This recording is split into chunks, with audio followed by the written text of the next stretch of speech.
નમસ્કાર વિદ્યાર્થી મિત્રો, પ્રજ્વલિતો જ્ઞાનમય પ્રદીપની સાથે આજે ફરી આપણે વિડિયો લેક્ચરમાં મળ્યા છીએ. વિદ્યાર્થી મિત્રો, આજે આપણે નવો પાઠ શરૂ કરવાના છીએ.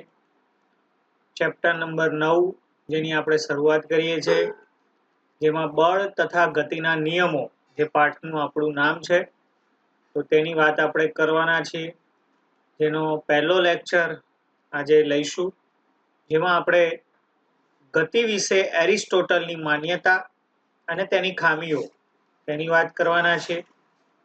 ગતિ વિશેનો ગેલિલિયોનો ખ્યાલ તે પણ આપણે જોવાના છીએ. અને પદાર્થ પર બાહ્ય બળ લગાડવાથી થતી અસરો ઉદાહરણ સહિત સમજાવો, આ પણ વાત આપણે કરવાના છીએ. અને પદાર્થનું જડત્વ એટલે શું, તે શેના પર આધાર રાખે છે, આ 4 પ્રશ્નોની વાત આજે આપણે વિદ્યાર્થી મિત્રો શીખવાના છીએ.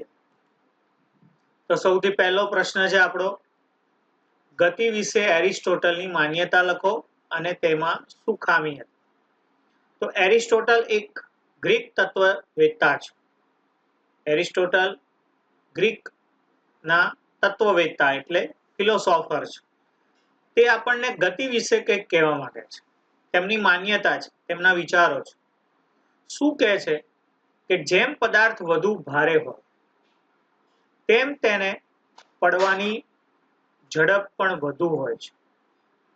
જેમ પદાર્થ વધુ ભારે તેમ તેને પડવાની ઝડપ પણ વધુ હોય છે. બીજી માન્યતા મુજબ જમીન પર રાખેલ દડાને જો ઠોકર મારતા તે હંમેશ માટે ગતિમાં રહેતો નથી. એરિસ્ટોટલ શું કહે છે? બીજી માન્યતા કે કોઈ દડો પડ્યો છે જમીન ઉપર અને એને તમે ઠોકર મારો છો તો હંમેશ માટે તે ગતિમાં રહેતો નથી. એટલે કે દડાની ગતિને ચાલુ રાખવા માટે સતત તેને બાહ્ય બળની જરૂર પડે છે. વિદ્યાર્થી મિત્રો, આ બે માન્યતાઓ ફરી એકવાર સમજી લો. તમને આ બીજી માન્યતા સાચી પણ લાગતી હશે અને રૂટીનમાં આપણને દેખાય પણ છે આવું કે કોઈ દડો પડ્યો હોય જમીન ઉપર અને એને તમે ઠોકર મારો તો એ ગતિ ચાલુ રાખે છે, સતત ગતિમાં રહે છે? ના, તેની ગતિને ચાલુ રાખવા માટે તમારે સતત તેને બાહ્ય બળ આપવું પડે છે. જેમ કે તમારી સાયકલ છે, એ સાયકલની ગતિને ચાલુ રાખવા માટે તમારે એને સતત શું કરવું પડે છે? તો બળ આપવું પડે છે.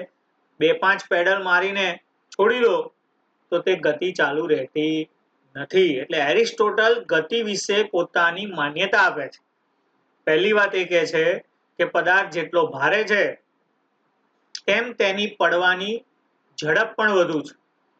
સમજો કે 10 માળની બિલ્ડિંગ હોય અને એક 5 કિલોનો પથ્થર છે અને એક 10 કિલોનો પથ્થર છે અને બંનેને પાડો તો એરિસ્ટોટલ એવું કહે છે કે જે ભારે છે એટલે 10 કિલોનો પથ્થર ભારે છે એની પડવાની ઝડપ વધુ છે. આ સાચું નથી, આ ધ્યાન રાખજો વિદ્યાર્થી મિત્રો.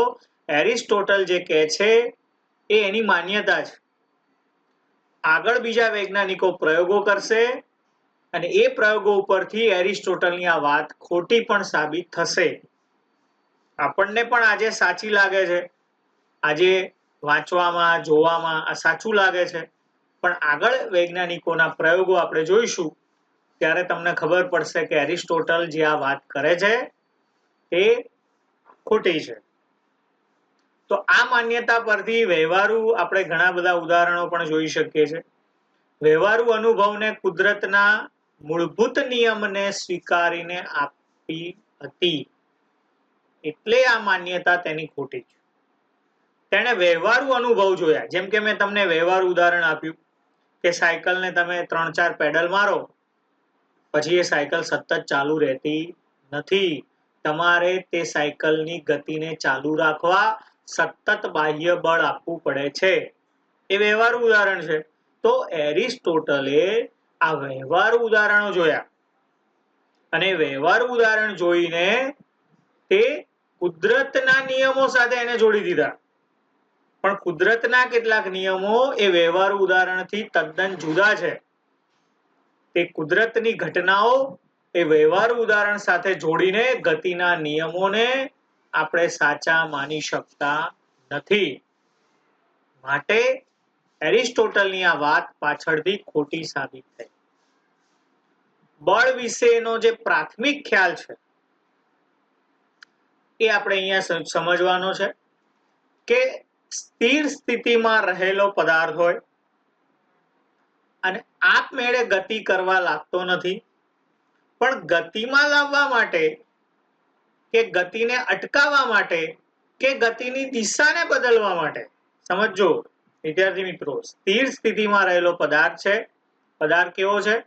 સ્થિર છે. આપમેળે ગતિમાં આવતો નથી. આ સરળ વાત છે. દડો પડ્યો છે, ફૂટબોલ નીચે જમીન ઉપર મૂક્યો છે, તો એ સ્થિર અવસ્થામાં છે. હવે આપમેળે ગતિ કરશે, એની જાતે ગતિ કરતો નથી.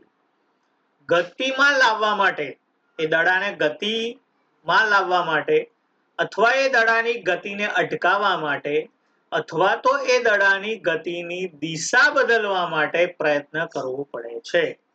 અને એના માટે બળ જોઈએ. એના માટે શું જોઈએ?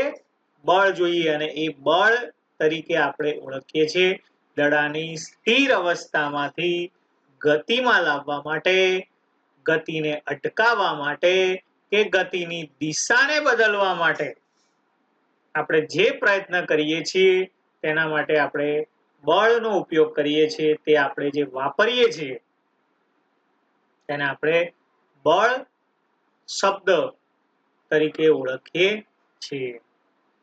વાસ્તવમાં જો વિચાર કરો તો બળ એ કંઈક જુદું છે. બળને કોઈએ જોયું નથી, ચકાસ્યું નથી, અનુભવ્યું નથી, પણ બળનો પ્રભાવ જોઈએ છીએ અને તેનાથી આપણે તેનો અનુભવ કરીએ છીએ. બળ કોઈ જોયું નથી. કોઈ એમ કે આની અંદર બહુ બળ છે તો બળ દેખાય? બળ દેખાય નહીં. બળ આપણે ચકાસ્યું નથી, અનુભવ્યું નથી. તો બળનો જે પ્રભાવ છે એ બળનો પ્રભાવ જોઈ શકીએ છીએ અને બળના પ્રભાવની અનુભૂતિ આપણે કરી શકીએ છીએ, તેનો અનુભવ આપણે કરી શકીએ છીએ. એટલા માટે એરિસ્ટોટલની જે આ બે માન્યતા હતી, જે આગળ વૈજ્ઞાનિકો પ્રયોગો કરે છે અને એ માન્યતાને તે ખોટી સાબિત કરે છે. કેમ ખોટી સાબિત થઈ? કારણ કે એણે જે ગતિના નિયમો, ગતિની માન્યતા આપી એ વ્યવહારુ ઉદાહરણના અનુભવો પરથી આપી. આજે તમને પણ હજુ એવું લાગતું હશે કે સાહેબ એરિસ્ટોટલની આ વાત સાચી છે.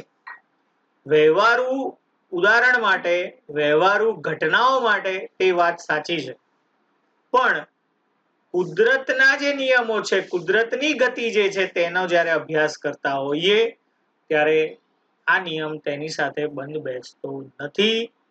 તે આપણે આગળ વૈજ્ઞાનિકોની જે વાત છે તેમાં આપણે સમજવાના છીએ. એટલે આ પહેલો પ્રશ્ન હતો આપણો કે એરિસ્ટોટલની માન્યતા અને તેની ખામીઓ વિશેની વાત આપણે અહીંયા જોઈ.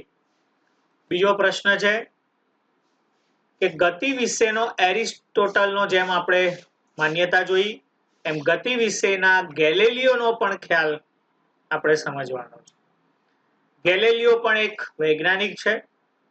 એરિસ્ટોટલ જે ખોટો સાબિત થયો, એરિસ્ટોટલની માન્યતા જે ખોટી હતી, એ ઉપરના ખોટા ખ્યાલોને દૂર કરવાનું કામ ઇટાલિયન ગણિતશાસ્ત્રી, ખગોળશાસ્ત્રી ગેલેલિયો, જે ગેલિલી, એનું આખું નામ આવું છે, ગેલિલિયો ગેલિલી, તેણે કર્યું હતું. પણ આપણે એને ટૂંકમાં ગેલેલિયો તરીકે જ ઓળખીએ છીએ. ક્યાંના હતા? ઇટાલિયન છે, જે ગણિતશાસ્ત્રી પણ છે અને ખગોળશાસ્ત્રી પણ છે. તેમને આ ગતિ વિશેનો પ્રયોગ કરવાનું કેમ સૂઝ્યું? કારણ કે એની પહેલા એરિસ્ટોટલે આ એની માન્યતા આપી. એરિસ્ટોટલે એવું કીધું કે ભારે પદાર્થ હોય તો એના પડવાની ઝડપ વધુ હોય અને કોઈ પદાર્થની ગતિને ચાલુ રાખવા માટે તેને સતત બાહ્ય બળ આપવું પડે. આ બે વાત કરી, યાદ રાખજો. એરિસ્ટોટલની આ બે વાત યાદ રાખજો કે કોઈ ભારે પદાર્થ નીચે પડે છે તો એની ઝડપ વધુ હોય. આ પણ વાત ખોટી છે, જે આગળ વૈજ્ઞાનિક સાબિત કરશે. યાદ રાખજો. અને બીજી વાત એણે કરી કે કોઈ પણ દડાની કોઈ પણ પદાર્થની ગતિને ચાલુ રાખવા માટે તેને સતત બાહ્ય બળની જરૂર પડે છે. આ બે વાત જ્યારે એરિસ્ટોટલે કીધી ત્યારે ગેલિલિયોએ પ્રયોગ કર્યો, અભ્યાસ કર્યો. એના અભ્યાસ પરની સાથે સાથે ગેલિલિયોના વિચારોનો અભ્યાસ કરીને આઇઝેક ન્યૂટન નામના વૈજ્ઞાનિકે ગતિના 3 નિયમો આપ્યા, જે આપણા પાઠમાં ભણવાના છે. ગેલિલિયોએ પ્રયોગ કર્યો. ગેલિલિયોના પ્રયોગ પરથી, ગેલિલિયોએ પ્રયોગ કોના ઉપરથી કર્યો? એરિસ્ટોટલના માન્યતા પરથી કર્યો. ગેલિલિયોના પ્રયોગોની વાત આગળ આવશે, જેની આકૃતિ પણ દોરવાની છે આપણે. અને એ ગેલિલિયોના પ્રયોગો પરથી, ગેલિલિયોના ગતિના વિચારો પરથી સર આઇઝેક ન્યૂટન, જેમણે ગતિ ઉપરના 3 નિયમો આપ્યા, જે 3 નિયમોનો અભ્યાસ આપણે કરવાનો છે. ગેલિલિયોએ શું દર્શાવ્યું? ગેલિલિયો એના પ્રયોગનો સારાંશ શું છે, એના પ્રયોગનો મૂળ હેતુ તે અહીંયા લખ્યો છે. ગેલિલિયો શું કહે છે કે પદાર્થને ગતિમાં લાવવા માટે કે તેના વેગમાં ફેરફાર કરવા માટે બળ જરૂરી છે. એ પાકી વાત છે. અહીંયા આપણે વાત કરી હતી કે સ્થિર અવસ્થામાં હોય તેને ગતિમાં લાવવા માટે, ગતિને અટકાવવા માટે કે તેની દિશા બદલવા માટે બળ આપવું પડે. એટલે એક વાત તો ફાઇનલ છે કે પદાર્થને ગતિમાં લાવવા માટે, કાં તો એના વેગમાં ફેરફાર કરવા માટે, કાં તો વેગમાં વધારો કરવા માટે, કાં તો વેગમાં ઘટાડો કરવા માટે બળ જરૂરી છે. પણ તે અચળ વેગથી ગતિમાં ચાલુ રાખવા માટે બળની જરૂર નથી. આ ખાસ ધ્યાન રાખજો. તે પદાર્થની અચળ વેગી ગતિ ચાલુ રાખવા માટે, તેને અચળ વેગ આપવા માટે બળની જરૂર નથી. ફરીથી એકવાર, ગેલિલિયોનો વિચાર શું છે? અહીંયા એરિસ્ટોટલની વાત ખોટી સાબિત થાય છે. એરિસ્ટોટલ શું કહેતા હતા કે દડાની ગતિને ચાલુ રાખવા માટે સતત બાહ્ય બળ આપવું પડે. તમને બી સાચું જ લાગે છે કે કોઈ દડો છે એને તમે ઠોકર મારો, આગળ જઈને ઊભો રહી જશે. હવે એની ગતિ ચાલુ રાખવા માટે તમારે ફરી ઠોકર મારવી પડશે. તો એની ગતિ ચાલુ રાખવા માટે તમારે સતત એને બાહ્ય બળ આપવું પડે છે. બરાબર, એ વાત નક્કી છે. પણ વ્યવહારુ સમજણ માટે તે યોગ્ય છે. ગેલિલિયોના પ્રયોગો જ્યારે આપણે કરશું, જોશું, ત્યારે તમને આ વાત સ્પષ્ટ થશે કે ગતિમાં લાવવા માટે કે વેગમાં ફેરફાર કરવા માટે બળ જરૂરી છે. આ સમજજો. સ્થિર પદાર્થ છે અને એને ગતિમાં લાવવાનો છે, તો તમારે બળ લગાડવું પડશે. કોઈ પદાર્થ ગતિ કરે છે, સમજો કે તમારી સાયકલ ગતિ કરે છે. હવે તમારા સાયકલના વેગમાં વધારો કરવો છે, તો તમારે શું કરવું પડશે? બળ લગાડવું પડશે. અથવા તો તમારી સાયકલના વેગમાં ઘટાડો કરવો છે, તો બી તમારે બળ લગાડવું પડશે, બ્રેક મારવી પડશે. સમજી ગયા? તો ગતિમાં લાવવા માટે કે વેગમાં ફેરફાર કરવા માટે બળ જરૂરી છે. પણ જ્યારે પદાર્થ અચળ વેગથી ગતિ કરતો હોય અને તે અચળ વેગથી ગતિ કરતા પદાર્થની ગતિને ચાલુ રાખવી હોય, તો એ ચાલુ રાખવા માટે બળની જરૂર નથી. આ સ્પષ્ટ વાત છે, જે આપણે ગેલિલિયોના પ્રયોગોમાં આપણે સમજવાના છીએ. જે આગળ ગેલિલિયોનો પ્રયોગ આપણે સમજશું. પણ અહીંયા પહેલી વાત, એરિસ્ટોટલની માન્યતા આપણે જોઈ, તેની ખામી આપણે જોઈ. એરિસ્ટોટલના અભ્યાસ પરથી, તેની ગતિના માન્યતાઓ પરથી ગેલિલિયોએ પ્રયોગ કર્યો. એ ગેલિલિયોએ ગતિનો તે વિષયની માન્યતા, તેનો ખ્યાલ તેણે રજૂ કર્યો. અને એ ગેલિલિયોના પ્રયોગ પરથી સર આઇઝેક ન્યૂટન, જેમણે ગતિના 3 શું આપ્યા? નિયમો. તે નિયમોનો પણ અભ્યાસ આપણે કરવાના છીએ. આ જ પાઠની અંદર આપણે તે નિયમનો શું કરવાના છીએ? અભ્યાસ કરવાના છીએ. તો 2 પ્રશ્ન આપણે વિદ્યાર્થી મિત્રો જોયો. ત્રીજા પ્રશ્નની વાત આપણે કરીએ. ત્રીજો પ્રશ્ન છે કે પદાર્થ પર બાહ્ય બળ લગાડવાથી શું અસરો થાય છે? તે અસરો જણાવો. બાહ્ય બળ લાગે ત્યારે 4 પ્રકારની અસરો થાય છે. કોઈ પણ પદાર્થ પર જ્યારે બાહ્ય બળ લાગે છે ત્યારે તેના પર 4 પ્રકારની શું થાય છે? અસરો થાય છે. એમાં પહેલું છે પદાર્થનો આકાર બદલાય છે. પદાર્થનો શું બદલાય છે? આકાર બદલાય છે. કેવી રીતે? ઉદાહરણ પણ આપણે અહીંયા આપ્યું છે. સ્પ્રિંગને ખેંચો, તેની લંબાઈમાં શું થયો? વધારો થયો.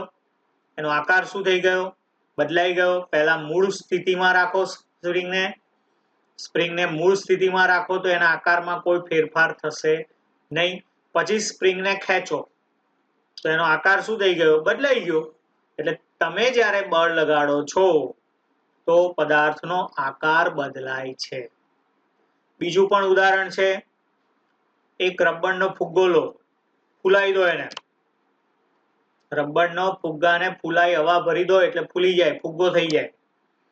હવે એને 2 હથેળી વચ્ચે રાખો, એનો આકાર બરોબર ધ્યાનથી જોઈ લો કે રબરનો જે ફૂલાયેલો ફુગ્ગો છે એનો આકાર કેવો છે.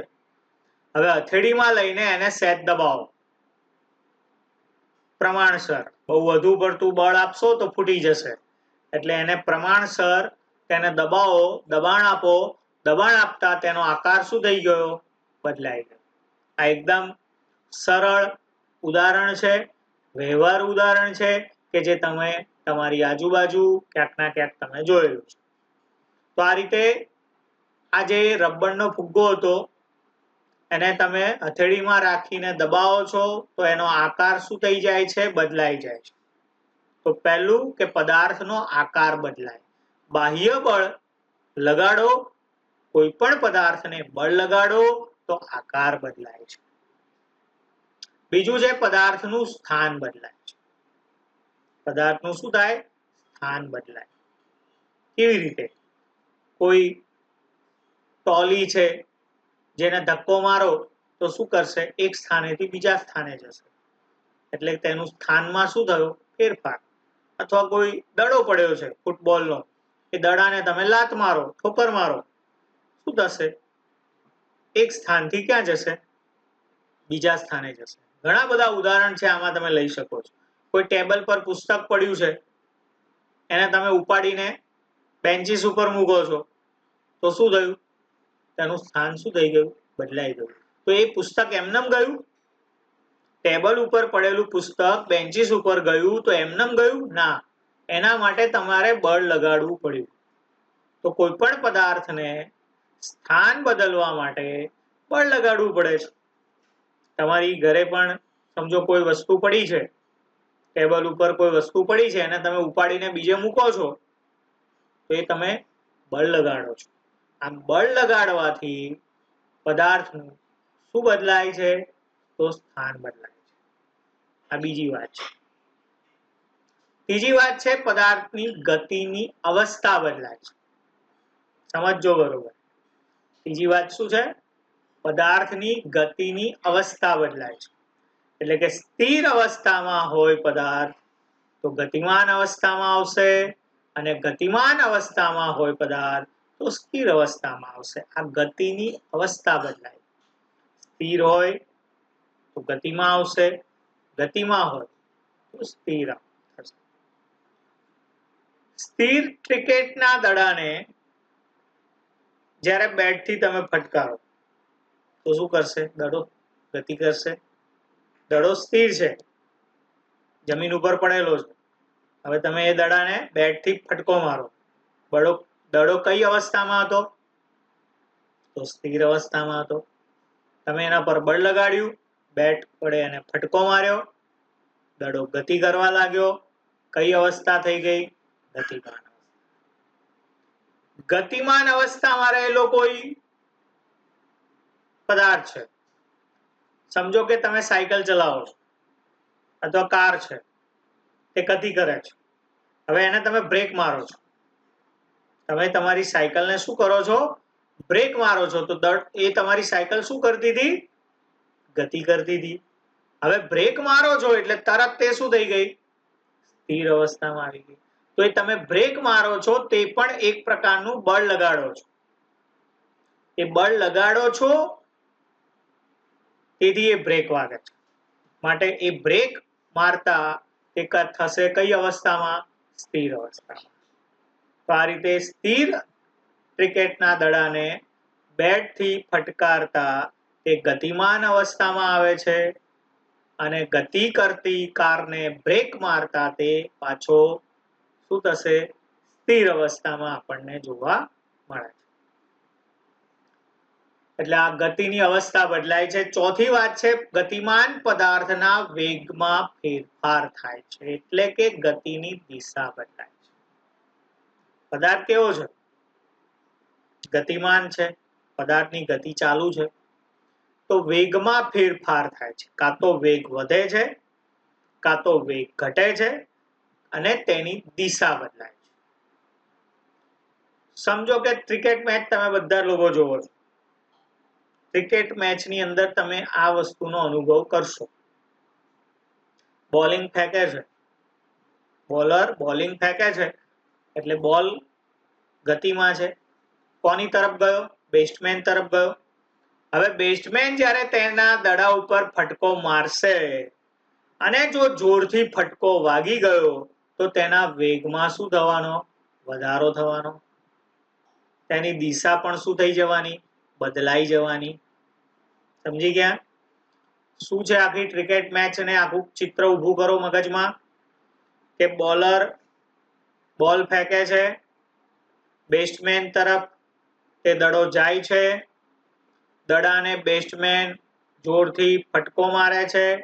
ફટકો મારતા જો ફટકો બરોબર વાગી ગયો, બેટ અને દડાનું મિલન થઈ ગયું, તો એ દડાના વેગમાં શું થવાનો? વધારો. જે વેગથી બેટ્સમેન તરફ દડો આવ્યો તેનાથી તે વધુ વેગથી દડો તે જશે.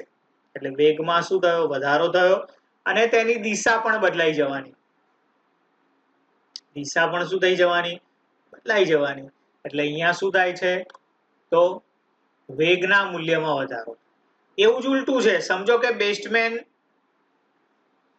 બેટ વડે ફટકો મારે છે પણ દડા અને બેટને બરોબર જોઈએ એવું સંપર્ક થયો નહીં એટલે કટ વાગી ગઈ.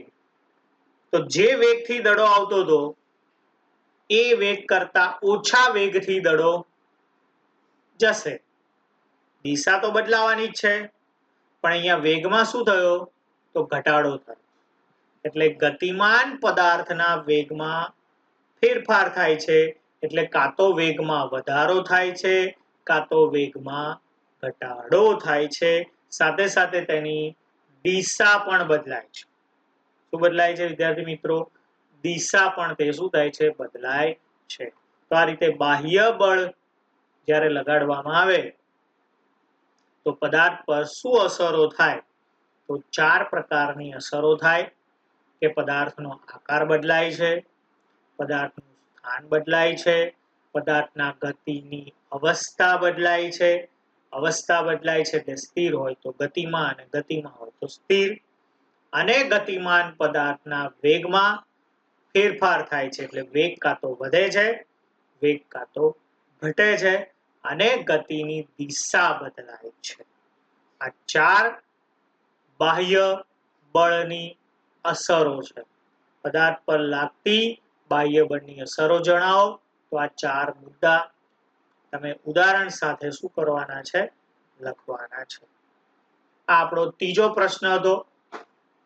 આપણે પહેલા એરિસ્ટોટલની વાત કરી, ત્યારબાદ ગેલિલિયોની વાત કરી. ત્રીજો પ્રશ્ન હતો આપણો બાહ્ય બળની અસરો. ચોથો પ્રશ્ન આપણે આગળ જોઈએ.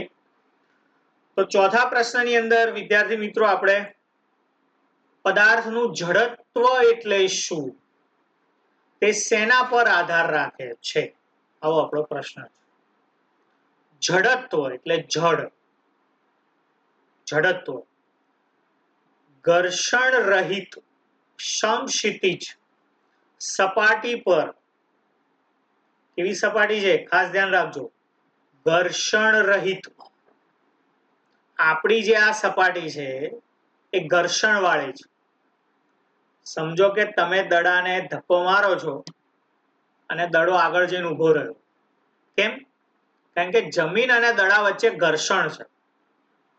અહીંયા કેવી વાત કરી છે મેં? ઘર્ષણ રહિત સમક્ષિતિજ સપાટી પર ગતિ કરતા પદાર્થની ગતિ અચળ વેગથી અવિરત રીતે ચાલુ રહે છે. આ વિધાનને જડત્વનો નિયમ કહે છે. ફરીથી એકવાર, સપાટી ધ્યાન રાખજો કેવી છે. મેન વસ્તુ આના ઉપર છે. ઘર્ષણ રહિત એટલે જ્યાં ઘર્ષણ બળ લાગતું નથી. સમક્ષિતિજ સપાટી પર ગતિ કરતા પદાર્થની ગતિ અચળ વેગથી અવિરત રીતે ચાલુ રહે છે. આ વિધાનને જડત્વનો નિયમ કહે છે. ફરીથી એકવાર સાથે, ઘર્ષણ રહિત સમક્ષિતિજ સપાટી પર ગતિ કરતા પદાર્થની ગતિ અચળ વેગથી અવિરત રીતે ચાલુ રહે છે. આ વિધાનને જડત્વનો નિયમ કહે છે. પદાર્થ પર જ્યાં સુધી બાહ્ય બળ ન લાગે ત્યાં સુધી પદાર્થ પોતાની જે સ્થિતિ હોય, એટલે કે સ્થિર અવસ્થામાં હોય તો સ્થિર અવસ્થામાં રહેશે, અને અચળ વેગી ગતિ કરતો હોય તો પોતાની અચળ વેગી ગતિ ચાલુ રાખે છે. આ જે જાળવી રાખવાનો ગુણધર્મ છે તે પદાર્થના ગુણધર્મને જડત્વનો ગુણધર્મ કહે છે. આપણે ઘણીવાર રમૂજમાં વિદ્યાર્થી મિત્રો એવું કહીએ કે આ જળ જેવો છે. અમુક લોકો જળ જેવા, જેને કઈ કહો કે ના કહો કોઈ ફરક પડતો નથી. કોઈ વિદ્યાર્થી લેસન લાવે નહીં, લેસન લખે નહીં, કોઈ નોટ તૈયાર કરે નહીં, તો એ કેવો છે? તો જળ જેવો છે, જેમાં કોઈ ફરક પડતો નથી. એને સાહેબ ગમે તેટલી વખત કે, એને ગમે તેટલી વખત બોલે, એને મારો, એને ઠપકો આપો, એને ગમે તેટલું કહો, પણ એમાં કોઈ ફેરફાર ના થાય, એટલે જળ જેવો. એ જડત્વ છે. આ સમજવા માટે છે. તમને આ વાક્ય અને આ વાતને સમજવા માટે હું તમને એક આ વ્યવહાર ઉદાહરણ આપું કે જ્યારે પદાર્થ પર બાહ્ય બળ ન લાગે, જ્યાં સુધી પદાર્થ પર બાહ્ય બળ ન લાગે ત્યાં સુધી પદાર્થ પોતાની સ્થિતિને જાળવી રાખે છે. પોતાની સ્થિતિને જાળવી રાખે છે એનો મતલબ કે જે પદાર્થ સ્થિર છે તે સ્થિર જ રહે છે, જે અચળ વેગી ગતિ કરે છે તે અચળ વેગી ગતિ ચાલુ રાખે છે. એટલે તે પદાર્થની સ્થિતિમાં કોઈ ફેરફાર થતો નથી. આ સિમ્પલ વાત છે. એટલે તેનામાં કોઈ ફેરફાર નહીં થાય. પદાર્થ સ્થિર હશે તો સ્થિર જ રહેશે, અને ગતિ કરતો હશે તો તેની અચળ વેગી ગતિ ચાલુ રાખશે. આ શબ્દ ખાસ ધ્યાન રાખજો. અચળ વેગી ગતિ એટલે ગતિમાં વધારો પણ નહીં થાય, ગતિમાં ઘટાડો પણ નહીં થાય. એટલે અચળ વેગી ગતિ એની ચાલુ રાખશે. ટૂંકમાં કે તેની સ્થિતિમાં કોઈ ફેરફાર નહીં થાય. તેની સ્થિતિ જેમ હતી તેમના તેમ જાળવી રાખશે. આ ગુણધર્મને આપણે જડત્વનો ગુણધર્મ કહીએ છીએ. પદાર્થનું દ્રવ્યમાન એ પદાર્થના જડત્વનું માપ દર્શાવે છે. કોણ દર્શાવે છે? પદાર્થનું દ્રવ્યમાન એ પદાર્થનું માપ દર્શાવે છે. એટલે ભારે પદાર્થનું જડત્વ વધારે હોય, હલકા પદાર્થનું જડત્વ ઓછું હોય. દ્રવ્યમાન એટલે દળ, માસ. એટલે દળ જેનું વધારે હોય, આપણે વ્યવહારમાં જેને વજન કહીએ છીએ તે વજન એ વૈજ્ઞાનિક દ્રષ્ટિએ દળ છે. તો ભારે પદાર્થ છે એટલે જેનું દળ વધારે છે એનું જડત્વ વધારે છે. હલકો પદાર્થ છે એટલે જેનું દળ ઓછું છે તેનું જડત્વ ઓછું છે. સમજો કોઈ મોટો ભારે પદાર્થ છે એટલે મોટો પથ્થર છે, એને તમે લાત મારો, શું થશે? પથ્થર ખસશે? પથ્થર ખસશે નહીં. એ કેવો રહેશે? સ્થિર ને સ્થિર જ રહેશે. એટલે એને પોતાનું જડત્વ શું કર્યું? વધાર્યું. એટલે પોતાની સ્થિતિને જાળવી. જ્યારે હલકો પદાર્થ છે તે હલકા પદાર્થનું જડત્વ કેવું છે? ઓછું છે. એટલે કોઈ નાનો પથ્થર છે એને તમે લાત મારો, દૂર ફેંકાઈ જશે. તો એને પોતાની સ્થિતિ જાળવી ના, તો એને એનું જડત્વ કેવું છે? ઓછું છે. ખ્યાલ આવ્યો? બીજું એક ઉદાહરણ આપું. સમજો કે ટેબલ પર લોખંડની ખીલ્લી પડી છે અથવા કોઈ પ્લેટ પડી છે. તો લોખંડની પ્લેટ કેવી હોય? ભારે હોય. અને એ ટેબલ ઉપર એક કાગળનો ટુકડો પડ્યો છે. કાગળનો ટુકડો કેવો હોય? હલકો હોય. આ સમજવા માટે છે, ધ્યાન આપજો. ઉદાહરણ, લોખંડની પ્લેટ છે તે ભારે પદાર્થ છે અને કાગળનો ટુકડો એ હલકો પદાર્થ છે. પંખો ચાલુ કરો, શું થશે? લોખંડની પ્લેટ ઉડી જશે? ઉડશે? નહીં ઉડે. તે પોતાનું જડત્વ, પોતાની સ્થિતિને જાળવી રાખશે. કેવો હતો? સ્થિર પદાર્થ હતો. લોખંડની પ્લેટ સ્થિર ને સ્થિર રહેશે. પણ પંખો ચાલુ કર્યો, હલકો પદાર્થ કોણ હતો? કાગળનો ટુકડો. શું થઈ જશે? ઉડી જશે. પંખો ચાલુ કરો એટલે કાગળનો ટુકડો ઉડવા લાગશે. કેમ?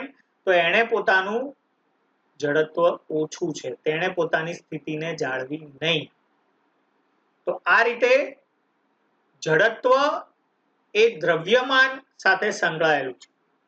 દળ વધુ તો જડત્વ વધુ, દળ ઓછું તો જડત્વ ઓછું. ખ્યાલ આવી ગયો? જડત્વનો એકમ કિલોગ્રામ છે, કારણ કે દળનો એકમ પણ શું છે? કિલોગ્રામ. દ્રવ્યમાનનો એકમ કિલોગ્રામ. એટલે જડત્વનો એકમ પણ આપણે શું લઈએ છીએ? કિલોગ્રામ લઈએ છીએ. તે શાના પર આધાર રાખે છે? તો દ્રવ્યમાન પર આધાર રાખે છે, દળ ઉપર તે આધાર રાખે. તો આપણો ચોથો પ્રશ્ન થયો. તો વિદ્યાર્થી મિત્રો, આજે આપણે 4 પ્રશ્નો જોયા. આ 4 પ્રશ્નો હું આશા રાખું છું કે તમે ધ્યાનથી સાંભળ્યા છે, જોયા છે, સમજ્યા છે. 4 પ્રશ્ન નોટની અંદર એકવાર લખવાના છે. સારામાં સારી રીતે નોંધ લખો, મુદ્દા પાડીને લખો અને તૈયારી કરો. વાંચો 3 થી 4 વાર. આ આપણો જે પાઠ છે ફિઝિક્સનો પાઠ છે, તૈયારી કરવી પડશે, વારંવાર વાંચવું પડશે. પુનઃ કરતી ઇતિ અભ્યાસ, વારંવાર અભ્યાસ કરતા રહો. નેક્સ્ટ લેક્ચરમાં નવા પ્રશ્નો સાથે આપણે ફરીથી મળીશું. ત્યાં સુધી અભ્યાસ ચાલુ રાખો.